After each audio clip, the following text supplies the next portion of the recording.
Shalom anak-anak Bapak yang luar biasa. Senang sekali kita bisa bertemu kembali ya. Dan Bapak senantiasa berdoa dan berharap bahwa anak-anak semuanya dalam keadaan sehat dalam lindungan Tuhan kita Yesus Kristus. Anak-anak, pada hari ini Bapak ingin menyampaikan materi pelajaran pendidikan agama Kristen dan budi pekerti untuk anak-anak kelas 5, pelajaran yang kelima, yang berjudul Allah Penyelamatku. Seperti biasa, sebelum kita mulai, ayo kita siapkan perlengkapan belajarnya. Anak-anak harus menyiapkan Alkitab supaya nanti kita bisa membaca Alkitab bersama-sama. Kemudian jangan lupa juga buku catatan serta alat tulisnya. Nah, anak-anakku, mari kita berdoa yuk sebelum kita memulai pelajaran ini. Tuhan Yesus, terima kasih buat hari ini. Saat ini kami ingin memulai pelajaran. Kiranya Roh Kudus menolong kami, membuka hati dan pikiran kami, supaya kami bisa mengerti materi ini. Terima kasih Tuhan. Haleluya. Amin. Anak-anak Bapak yang luar biasa, materi kita hari ini anak-anak juga bisa dapatkan dengan cara membaca buku cetak halaman 18 sampai 22, yaitu pelajaran 5 yang berjudul Allah Penyelamatku.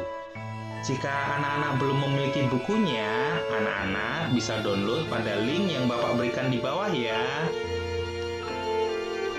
Nah, apa sih tujuan kita belajar hari ini? Tujuan kita belajar hari ini ialah supaya anak-anak menjelaskan arti penyelamat dan juga siapa yang dimaksud dengan penyelamat itu. Kemudian, anak-anak juga dapat menyebutkan alasan manusia membutuhkan penyelamatan. Tujuan selanjutnya ialah supaya anak-anak menyatakan tekad untuk hidup sebagai orang percaya yang sudah diselamatkan. Anak-anak, Bapak ingin memulainya dengan sebuah cerita Alkitab ya. Cerita ini diambil dari kitab Daniel pasal 3 ayat 1 sampai 30. Anak-anak buka Alkitabnya ya, nanti setelah belajar anak-anak membacanya. Ayo kita mulai. Bapak mulai ceritanya ya. Pada waktu itu, bangsa Israel berada di pembuangan di Babel. Jadi, bangsa Israel bukan tinggal lagi di Israel, tetapi dibawa semuanya menuju ke Babel. Di sana, raja yang memerintah bernama Raja Nebukadnezar. Dan suatu hari, Raja Nebukadnezar ini membuat sebuah patung dari emas yang begitu tinggi. Lalu apa yang terjadi anak-anak? Raja mengundang semua pemimpin di seluruh penjuru negeri untuk datang. Dan ia memerintahkan semua rakyatnya, yaitu pemimpin-pemimpin, datang untuk melihat patung tersebut. Daniel tidak harus pergi, namun ada 3 orang sahabatnya nih yang bernama Sadrak, Mesak, dan Abednego yang harus pergi. Wah, ramai sekali di depan patung itu. Lalu utusan raja berseru kepada mereka, Raja memerintahkan kamu semua berlutut di depan patung itu untuk menyembah dia. Jika kamu tidak sujud kepada patung itu, Raja akan melemparkanmu ke dalam perapian yang menyala-nyala. Wah, mengerikan ya. Lalu kemudian musik dibunyikan. Lalu semua orang berlutut di depan patung itu. Kecuali 3 orang tentunya, yaitu Sadrak, Mesak, dan Abednego. Kemudian hamba-hamba raja melapor bahwa ada 3 orang yang tidak mau menyembah patung itu. Mereka tetap berdiri. Wah, kemudian 3 orang tersebut ditangkap dan dibawa kepada Raja Nebukadnezar. Ketiga orang itu tentu saja adalah Sadrak, Mesak, dan Abednego. Kemudian raja marah. Raja berkata, "Engkau berani melawan perintahku. Aku memberi 1 kesempatan lagi. Kami akan memainkan musik kembali. Dan bila engkau mendengar musik, engkau harus sujud dan menyembah patung itu.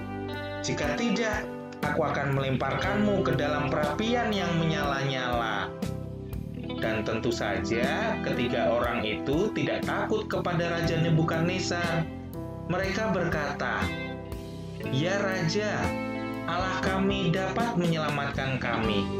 Kami tidak akan menyembah patung itu." Lalu Raja murka, katanya kepada hamba-hambanya, "Buatlah api yang panasnya 7 kali lipat. Lalu ikatlah Sadrak, Mesak, dan Abednego. Lalu lemparkan ke dalam api itu." Wah, hamba raja membuat api yang makin lama makin panas. Kemudian mereka menangkap Sadrak, Mesak, dan Abednego, lalu mengikat mereka. Mereka melemparkannya ke dalam api yang amat panas itu. Dan Raja Nebukadnezar melihat ketiga orang itu, dan Raja heran bahwa 3 orang itu tidak terbakar sama sekali. Bahkan sekarang ada 4 orang di dalam api itu. Raja Nebukadnezar juga melihat bahwa orang-orang yang mengangkat ketiga orang itu bahkan mati saking panasnya api yang menyala-nyala itu. Raja melihat dan raja menghitung, ternyata ada 4 orang di dalam api itu. Kemudian raja memanggil hamba-hambanya dan bertanya, "Bukankah engkau melempar 3 orang ke dalam api itu?" Jawab mereka, "Iya Raja, kami melemparkan 3 orang ke dalam api itu." Lalu raja berkata, "Aku melihat 4 orang, bahkan seorang tampak seperti anak Allah, dan mereka berjalan-jalan di api. Api itu tidak mencelakakan mereka." Lalu Raja Nebukadnezar memanggil orang-orang yang ada di dalam api itu. Sadrak, Mesak, dan Abednego keluarlah. Lalu ketiga orang itu pun keluar. Mereka berdiri di hadapan raja. Api sama sekali tidak mencelakakan mereka. Mereka keluar tanpa terbakar sedikit pun.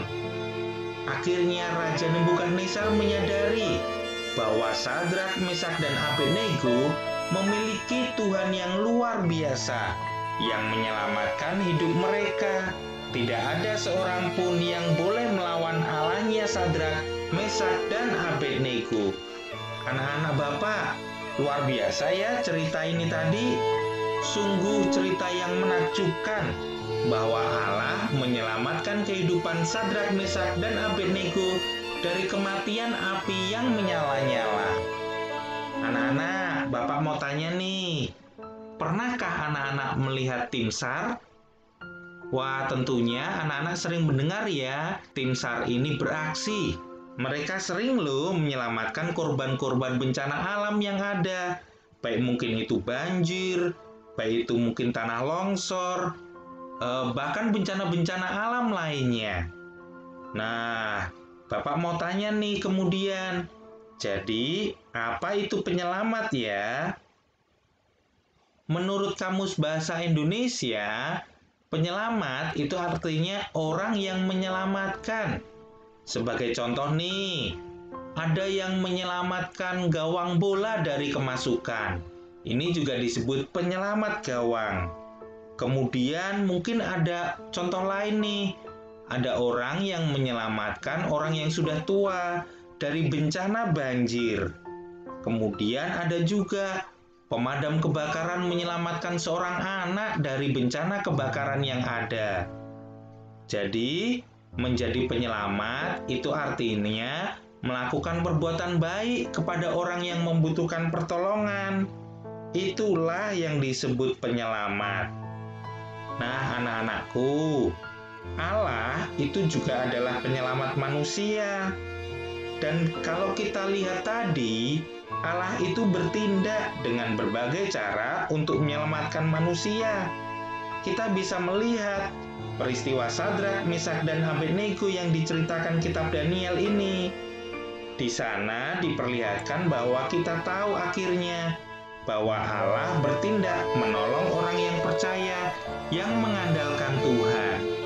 Allah mengirimkan malaikatnya untuk menjaga dan melindungi Sadrak, Mesak, dan Abednego dari perapian yang menyala-nyala. Raja Nebukadnezar pun ketika memanggil mereka bertiga, mereka sama sekali tidak celaka ketika keluar dari api itu. Tubuh mereka tidak terbakar, rambut mereka tidak hangus, jubah mereka juga tidak berubah. Bahkan bau kebakaran pun tidak ada pada diri mereka. Allah menyelamatkan mereka dari perapian yang menyala-nyala dan yang sangat panas itu. Wah, luar biasa ya anak-anak. Mengapa sih manusia itu membutuhkan penyelamat? Kita tahu dari pelajaran-pelajaran sebelumnya bahwa Adam dan Hawa jatuh ke dalam dosa dengan melanggar perintah Allah.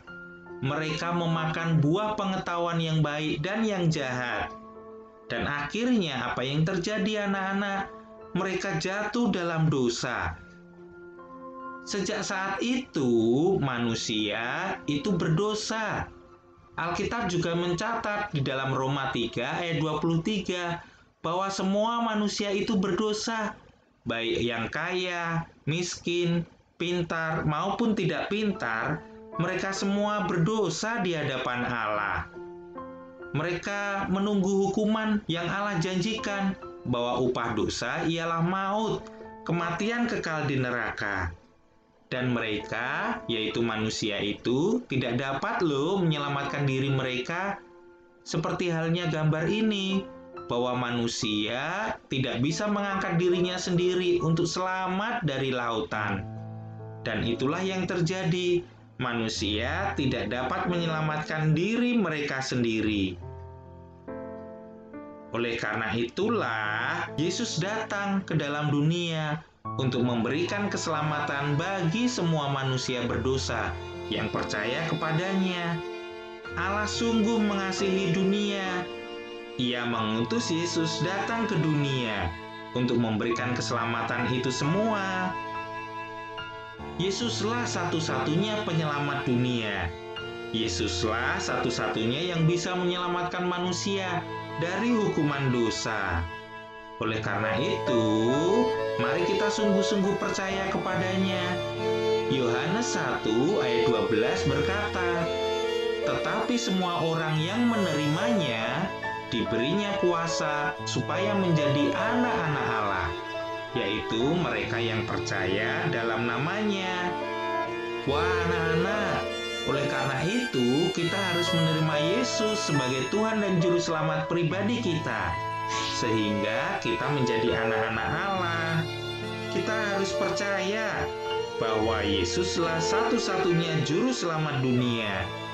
Hanya dengan percaya kepada Yesus, kita akan selamat dari hukuman dosa.